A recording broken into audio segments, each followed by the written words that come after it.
Louvado seja nosso Senhor Jesus Cristo. Hoje é dia 3 de dezembro. Estamos no primeiro domingo do tempo do Advento. O evangelho de hoje é de Marcos, capítulo 13, versículos 33 a 37. Naquele tempo disse Jesus aos seus discípulos: Cuidado, ficai atentos, porque não sabeis quando chegará o momento.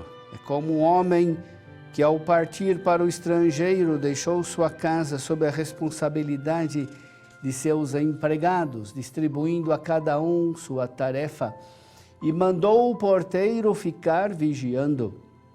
Vigiai, portanto, porque não sabeis quando o dono da casa vem, à tarde, à meia-noite, de madrugada ou ao amanhecer, para que não suceda que, vindo de repente, ele vos encontre dormindo.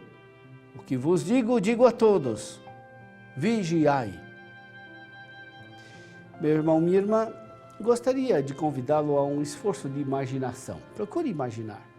Se um dia você precisar contratar um empregado ou empregada para a sua casa, como você fará? Sairia contratando o primeiro que aparecesse? Ou antes de contratar, buscaria as referências? Ou então procure imaginar, se você for pedir emprego a uma casa de família, será que você conseguiria esse emprego sem levar boas referências? Por que são necessárias as referências? Elas são necessárias porque ninguém é aceito em tal emprego se não é confiável. Afinal, o empregado doméstico, uma empregada doméstica, não é só admitido em um trabalho, mas é aceito na casa, é introduzido de certa maneira na vida familiar. Confiamos ao empregado doméstico os nossos bens mais caros. Alguém que trabalha dentro de nossa casa são confiadas não somente as nossas coisas, mas também os filhos ou então os pais idosos. Será que confiamos o que temos de mais caro, íntimo e pessoal a qualquer um? Para cuidar do que temos de mais caro, precisamos primeiro de algumas provas da confiabilidade, da honestidade da pessoa a quem nos confiamos. Além da confiabilidade, nos acertamos também de sua responsabilidade.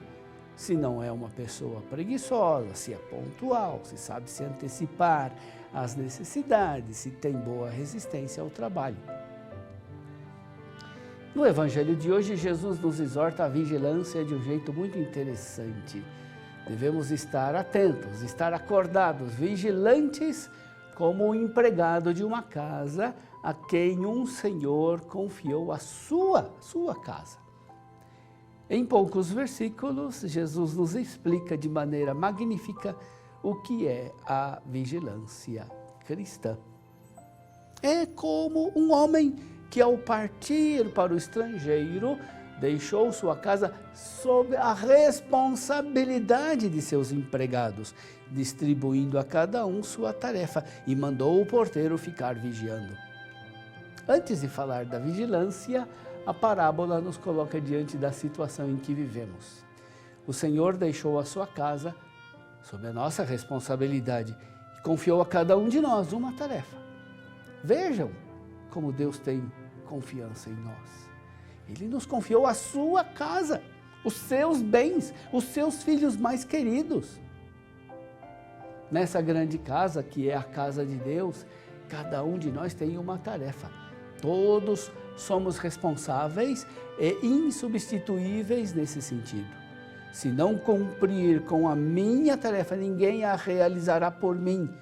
É verdade que o plano de Deus, o desígnio de Deus, o reino de Deus se realizarão certamente, mas se eu não realizar minha missão, que me foi dada por Deus, ficará faltando a minha parte. A vigilância cristã não é espera angustiada e temerosa, não é viver com medo de ser surpreendido em alguma falha ou erro. A vigilância cristã é a resposta ativa, resposta agradecida, confiança que o Senhor tem em nós. A nós o Senhor nos confiou a sua casa, os seus bens, as pessoas mais queridas dele. Deus nos confiou sua casa, que é também a casa de todos, ou seja, toda a natureza criada. Os bens da terra, os recursos naturais, a água, o ar, os animais, as plantas, tudo nos foi entregue aos nossos cuidados.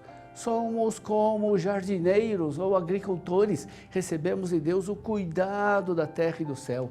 Os recursos naturais e as riquezas da criação não devem ser destruídos, explorados, esgotados. Deus nos confiou a tarefa de cuidar da criação, para que ela possa servir a todos, para que suas riquezas não sejam esgotadas e só sirvam a uns poucos. O Senhor nos confiou também o cuidado dos irmãos, principalmente dos menores, dos pobres, dos vulneráveis. Eles são filhos de Deus e assim devem ser tratados com cuidado. Mais do que isso, são eles os prediletos de Deus, são eles amados pelo Pai e eles nos foram confiados. Será que é justo explorar os mais fracos? Agrada ao Senhor que sejamos indiferentes aos seus sofrimentos? A nossa sociedade tem lugar para a vida frágil dos mais pobres, dos mais idosos, para a vida que ainda não nasceu. Cuidamos dos amados de Deus? Estamos ocupados com essa tarefa que o Senhor nos confiou? Na parábola, uma tarefa de destaque tem o porteiro, porque é ele que exprime melhor do que os outros a necessidade de estar acordado, de não dormir, nem se distrair. Os que vivem nos condomínios podem entender bem como a vida de um porteiro pode exprimir bem o que é a vida do cristão. O porteiro, se é um bom porteiro, nunca se afasta do seu posto sem um substituto. É ele que controla o movimento de quem entra e de quem sai. Ele cuida para que não haja invasão de ladrões. Enfim, ele está sempre atento, alerta, ocupado. Como você pode notar, todos devem vigiar. Vigiai, portanto, porque não sabeis quando o dono da casa vem, à tarde, à meia-noite, de madrugada ou ao amanhecer, para que não suceda que vindo de repente ele vos encontre dormindo. Mesmo que entre os empregados o porteiro deva ser o mais vigilante, ninguém deve sucumbir à preguiça, à distração ou ao cansaço. Na igreja e no tempo de hoje, quem é o porteiro? Podemos dizer que todo cristão leigo, pelo seu batismo, foi constituído como porteiro da casa de Deus. O porteiro na igreja é aquele que deve zelar pela segurança espiritual dos outros. Ele deve zelar pela salvação, pelo destino eterno dos outros. Impressiona que o Senhor não nos confiou a tarefa de cuidar de suas coisas e de seus caros somente para esta vida. Ele nos confiou também o seu destino eterno. Ele nos confiou a tarefa de colaborar na salvação das pessoas e na glorificação da natureza. Salvar é algo que só Deus pode realizar, mas Ele, na sua bondade e na confiança que Ele tem em nós, nos deu a responsabilidade e o privilégio de colaborar na salvação própria e na salvação dos outros. Se há um dom divino, este é o de colaborar na salvação da humanidade. Que confiança, que responsabilidade, que privilégio, que graça.